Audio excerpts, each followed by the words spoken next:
Today's video is about a program that's really near and dear to my heart. It's called No More Victims. I learned about this from my work at KPRC Channel 2, and I have told the story of No More Victims and Marilyn Gambrell, who spearheaded this program. This is critical outreach for students of incarcerated parents, students dealing with immense hardship in the home, students who are having to assume the role of parent and yet still be a student and deal with all that comes with the high school life. I want to bring this program to you so that you can learn about it and hopefully feel a desire to give. We're going to talk about hard conversations. What about dads not being in your life? What are some reasons dad might not be in your life? I don't want to take care of you. Doesn't want to take care of you? My career was in criminal justice, and I started seeing things happening to the child, running behind police cars when a parent was being taken away.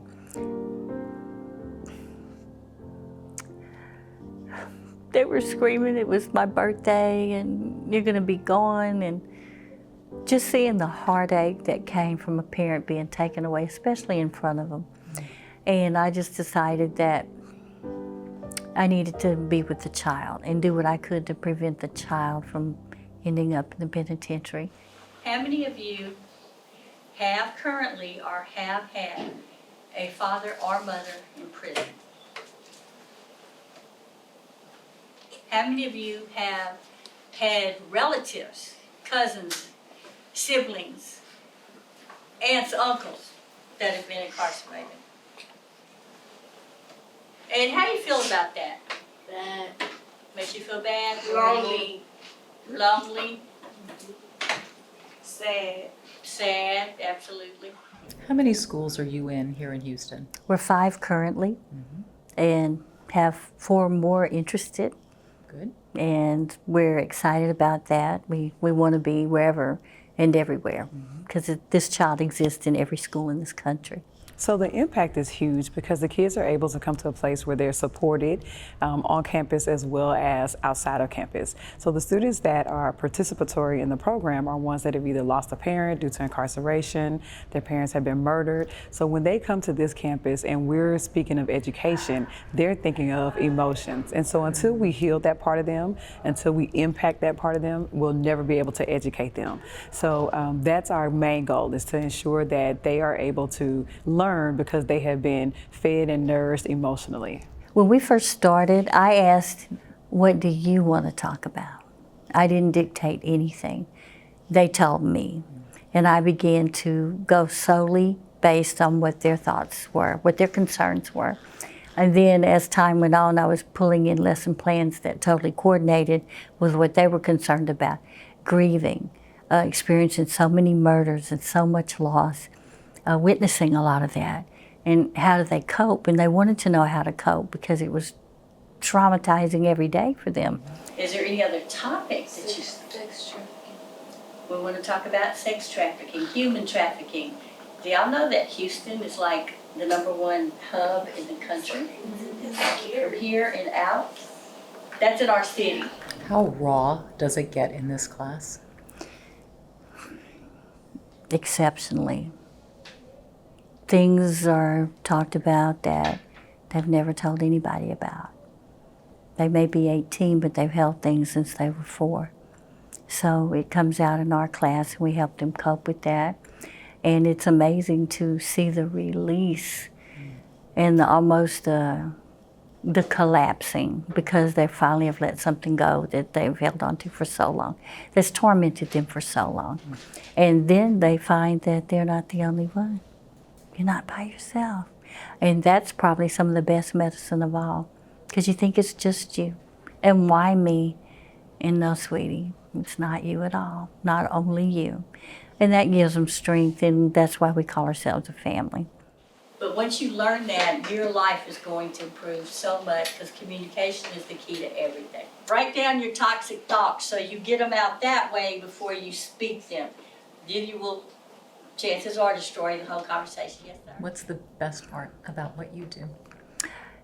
You see the light bulb go on, and they got it. And then you hear them when you're going down the hallway, you hear them repeating what we would teach them in class. They're saying it in the hallway to their friends. What a joy. And then they go on to college. Because I really want to say this. When I started the program, it wasn't so they would graduate. That wasn't my goal. I didn't want them to want to die anymore. I didn't want them to be in pain. But I knew if they started feeling better, they were going to graduate because it was going to naturally be the flow. And they did. Not only are they graduating high school because of the supports they're receiving, but they're coming back and they're helping kids that are in the program still, because they know that it's been life or death for them. It has been the one thing that has helped them to wake up every morning, to feel supported, to feel loved, and to feel like they are able to do whatever it is that they're capable of doing. Coming full circle. Full circle. So Tinisha, you are here as a graduate student, but this is surreal for you because once upon a time you were a No More Victims student. That is correct. I was a student about 10 years ago, but actually it never stopped because I never left the family. It's different for you now because you're in here as a graduate student. What brought you back? And I know you said this is your family, so you're always here. Yes. But you could have interned anywhere, so why here? I could have interned anywhere, but what brought me back was the fact that I was once one of these children in the classroom, and especially it's still in the neighborhood that I currently reside in. So it's kind of like me paying back and paving the way, not turning back once I found my way out. They took a generational curse and made it a generational blessing. They did. And that's the message they get to tell. They did. They shifted everything for their families. And that's why when they say we're stopping the intergenerational incarceration, we're stopping it. And now their babies won't go. The greater chance that that won't happen. So it's just such a joyful thing. And you think about it when you get away, you're driving home.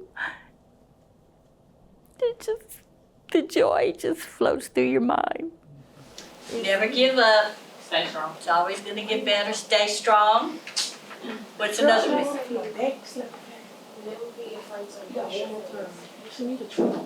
Excellent. Never be afraid to embrace your feelings.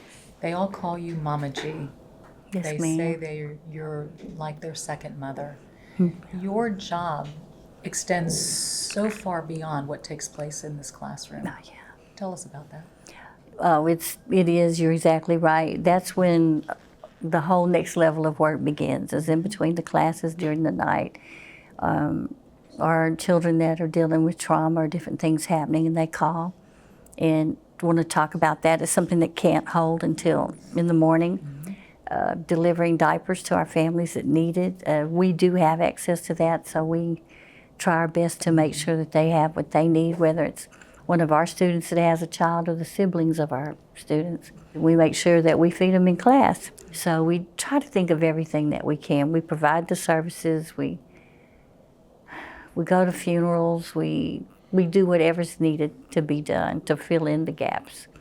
And I can't imagine doing anything else with my life. You might learn through time a better way to cope with pain, but does the time heal it, or the work that you do through time heal it? Yeah, there's nothing magical about time. It just passes and you still are haunted by the pain. You can get further away from it, but working through it in time, during time, is where the healing is. When I shared it with the students that this is what the program was, at that point it was the business name. It wasn't to be the name, and I wanted them to choose the name they wanted. But they wouldn't let No More Victims go, not wanting to any longer think of themselves as victims, not wanting to cause victimization as they got older, and wanting to stop the intergenerational incarceration. They gave me 3 reasons. And, okay, whatever you want. I thought it was brilliant and so deep. And they did such an amazing job in explaining it. And so today what we've added to that is inspiring legends. And that actually came from one of our veteran members that we lost in honor of Devat. Devon was an incredibly special guy who touched my heart too. Sorry. It's okay. Devon was your shining star, and he was going on to do some big things. Yes, he was such a role model and got his doctorate degree from Columbia, 3 degrees from LSU, just was changing the world. I will never forget anchoring the news that day, and word came down of a murder, and then we got the name of the victim, and I heard it, and I was in disbelief. I was in disbelief. I could not believe that we lost Devon to murder, and that's the reality of this. Yes. That's the reality of what these kids face. At age 5, my biological father was incarcerated. After that, he left, and his whereabouts for me are unknown. You haven't seen him I haven't since seen you're him 5? yet. No. I was changing diapers on my 4-year-old brother. Age 7, I was taking care of my baby brother. And by 14, I was taking care of my little sister. So that led to me disrespecting my mom a lot, cutting off important people in my life, joining a gang at 6th, 7th grade. But I got out of it. But with no more victims, I'm glad that it's part of me because it changed me for the better. Do you feel a great sense of family in this classroom? Oh yes, I do, 100%. I feel like everyone here can relate and come together. And tell me about the role Marilyn has served in your life. I know everybody calls her Mama G. Yes, Do you feel like she's a mother figure to you? a second mom to me, yes, because she's helped me and many other people more than we ever asked. So you're graduating. What do you want to do? What are your plans and your goals and dreams? My dream is to go to college. I'll be the first one in my family to go to college. That's pretty amazing. Yes. Also, one of my other goals is to be a better role model for my siblings because I haven't been a good one as of from years back. I want to be a role model so they can follow my footsteps. And Are you the oldest brother? yes, I'm the oldest. Yeah. I had an older sister, but What happened? she just left the house and I'm sorry. sort of, yeah. So I just picked up the torch where she left off and guided my siblings. It's like a little itch I want to give back to share my story for kids who can relate and basically tell them you're not alone. There's people like us that can relate or people out there that are willing to listen and help. I've known you for, I can't even recall how many years, but we met through my telling your story on Channel 2 several times. And my heart attached to yours and Yes. your mission. And Nick and I support you in terms of funding, in terms of storytelling, and I'm so honored to be able to bring this story on this platform to a nationwide and a global audience to let everybody know that you are here and what you're doing is so impactful. You are changing lives. What is the need and how do we grow it? The need is always funding, always, because the needs are so great for our children, and our whole plan is to expand beyond Houston, beyond Texas. And we actually have heard from 17 countries that have asked about us coming there. And I mean, this is a global issue because anywhere there's a parent incarcerated on this earth, there is a child that's left behind. So it just makes you see how massive it is when you start hearing from countries that Sweden, Switzerland, you just don't really realize how big this is, and of course it is.